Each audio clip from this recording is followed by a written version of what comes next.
আমার নিজের বউ বাইরে যাবো না? হ্যাঁ, যাইবা ওই দেওর আর স্বামী একই। তো স্বামীর ভাবি আর বউ এক, হুম, এরকম দেওর আর তো ভাবি এক। স্বামীরে যেটা যাও এটা কি দেওয়ারে দিবা নাকি? চাইলে কি আর মানা করবো না? তোমরা তাই নাকি? তোমরা দেওর মানুষ, তোমরা যদি একটা আবদার করে নিয়ে ফেলতে পারি নাকি? ও, কোনোদিন তো কিছু আবদার করি নাই, যেহেতু বউ এরিয়া দিস হয়, আজকে নয় একটা জিনিস আবদারে করবো, দিবা নাকি?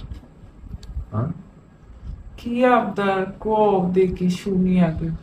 না তুমি আবার কি মনে করো, বলবা এগুলা বলছি বললাম তো দেখে? বউ মনে করতে পারো না, খালি ভাবি পর মনে করো। তো বউ মনে করতে হলে তো অনেক কিছু করতে পারবো, তাই না? যদি তুমি দাও। দেওয়ার মতো হইলে আবার না করবো কে? আমার থাকলে তো আমি দিবই। তোমার তো আছে, তোমার যৌবন রূপ সবই আছে, তোমার ফিগার সবই আছে, কি নাই তোমার বলো? এটাও থাকবে নাকি?